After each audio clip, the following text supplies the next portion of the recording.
I'm Asa Skinner, a technician here with Hertzler George, and today we're going to talk about a lawn pest that I've been seeing all over lawns in Williamsburg. We see it every single year, which is the annual weed Poa annua, or annual bluegrass.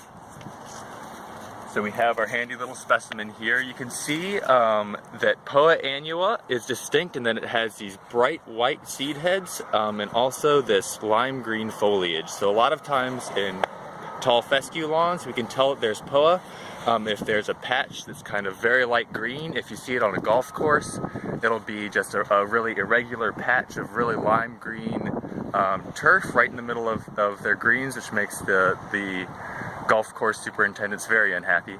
But for us, it's a problem because it fills in areas right along the roadway. Poa annua really enjoys being in compacted soils. It really enjoys being in very poorly drained soils. It really enjoys being in areas where the grass has been mowed too low. Pretty much any area where your tall fescue doesn't like to grow, Poa annua will fill in all those little spots. So Poa annua is actually an invasive to our community. It was originally from Europe and Asia, and here in the United States it's been very, very successful as a lawn weed. It's actually mentioned as a weed in every major plant commodity.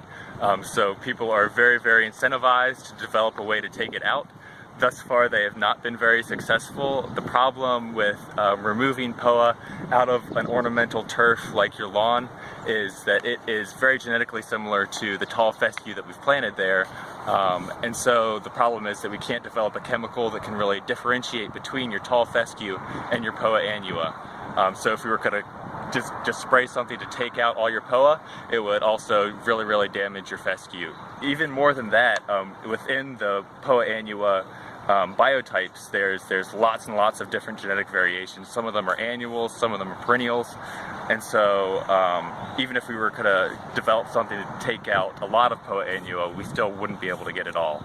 As you can see, Poa annua has a single clump like this can produce over 100 seeds per year, and those seeds can subsist in your soil for years and years until they find the right time to germinate.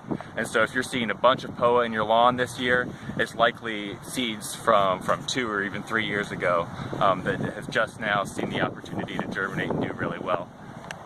So you're probably wondering what we can do to control Poa annua. As I mentioned, it's very hard to do chemically. We haven't been able to figure that out.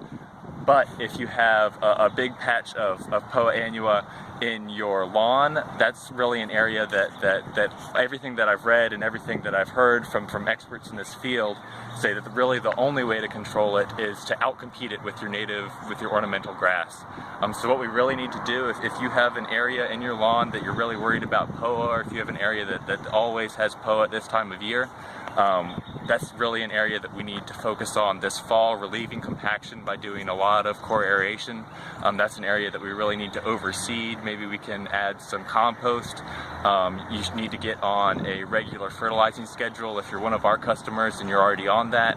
But that's maybe if you cut your own grass, you maybe need to think about raising some deck heights. Also, if you're one of our lawn customers, then they do a really good job. Our lawn crews keep this kind of stuff in mind.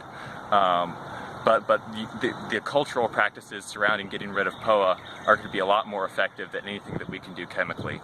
So if you have an area that's really a place where we need to think about changing irrigation, as I said, working in some compost into your soil, you could really have really compacted, poor draining soil.